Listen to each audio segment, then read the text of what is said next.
Hey, it's Brock here from Rock Hill Farms, and I've got a problem this morning. The actual temperature today is 4 degrees. That's the temperature right now.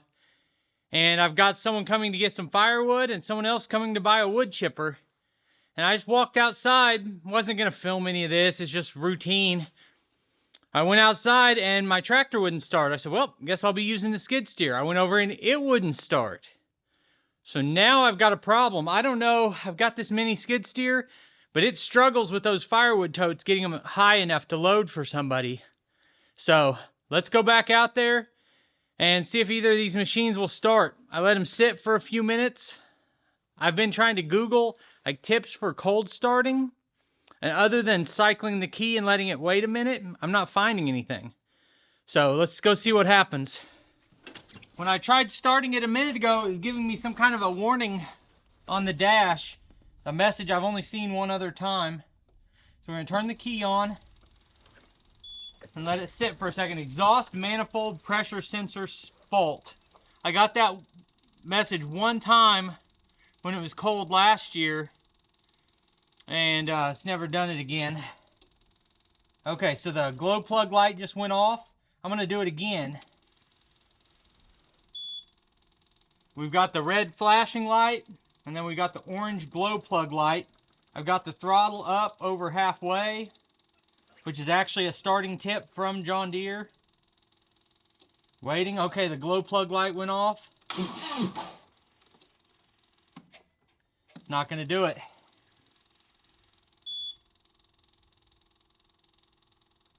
Flashing, flashing, flashing.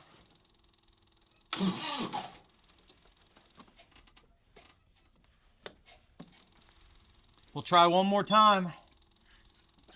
2 years ago, I made a video about starting this in the cold, and I think it was this cold that day, and it started. Yeah, that's like 4 tries earlier and 4 more tries now. Let's try the skid steer one more time. Okay.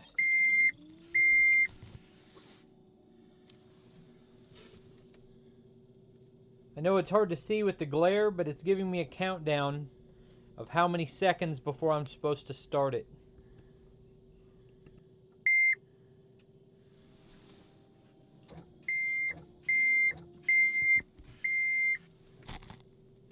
After I get these 2 customers taken care of, we'll go into why these aren't starting and what I need to do about it.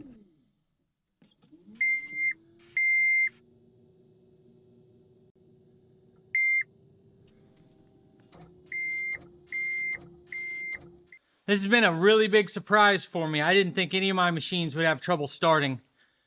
I haven't been heating this shop, but it says it's 29 degrees in here. So let's see if the Mini will start.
I did finally get this wood chipper sold today, but if anyone's interested, I still have the Moschio flail mower available for sale at about half of what it's worth.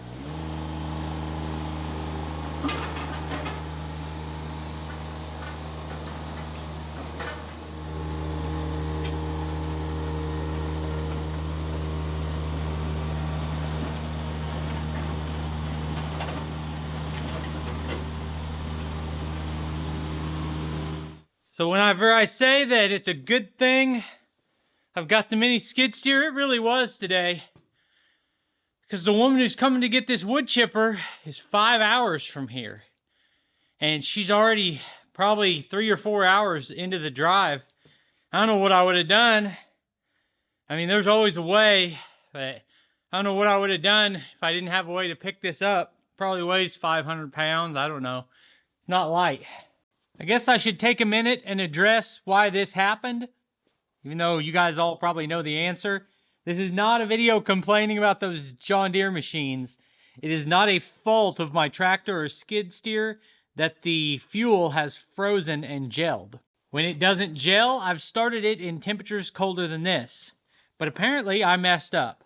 So my routine is I've got 2 fuel transfer tanks here on the property. When I fill those, I add Howe's diesel treat. And that is, let me read off the bottle. Diesel, anti-gel, and fuel lubricator, prevents deposits, removes water. I generally always add that to my fuel. If it's really cold out, I will also add some to the tank on the tractor and the skid steer. And I did not specifically add any to the tank on either machine. So I think I put it in my fuel transfer tank, but that fuel was definitely summer fuel. And I'm going to say, I'm just going to fall on the sword here and say, there's a chance that one of the times I filled one of the tanks, I didn't put any additive in it, and it was summer fuel.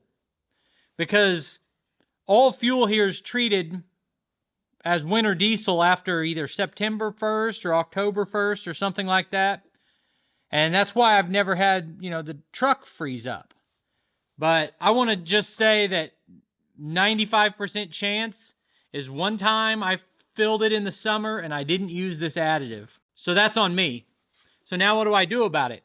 Well, I'm in a fortunate situation. I had 2 things I needed to do today that someone else was counting on me, and I was able to use the mini skid. So it was really great to have that today. But other than that, I can get by the rest of the day without starting my machines. And tomorrow we're going to get up to freezing, and the next day it has a high of 41. In those temperatures, that gelled fuel should thaw out and the machine should start. If it won't, I think I would just have to take the fuel filter and replace the fuel filter or clean out the fuel filter and probably be good to go. So when the temperatures rise, I'm going to add my diesel treatment to all the fuel on the property. Because I was just watching a video about the diesel treatment. They said adding it after your fuel's already frozen, not only will it probably not thaw out your fuel, but the treatment kind of bonds with the molecules, and adding it when it's already at frozen temperatures, it may not even do its job. So I'm going to wait till it thaws, make sure I've got this in all of my fuel, and if the tractor or the skid steer still won't start, I'll cover that in a follow-up video. And the lesson from this is that I could have brought either of those machines, or even both of them if I wanted. I could have brought them in here and maintained a temperature in the shop.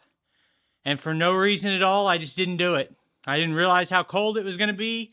The cold spell hit yesterday, and we were 6 hours from here. We spent the whole day out of town and came back, and it's still this cold. Tomorrow it won't be. So I don't have to get those machines started. I don't have any. I was going to clear the snow out of my own driveway, but it'll melt off in 2 days. I'm just going to let it melt off.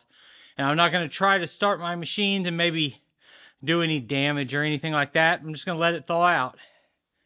So anyway, I appreciate you taking time to watch this video. I'll put links on the screen to a couple more of our videos, and I'll see you next time.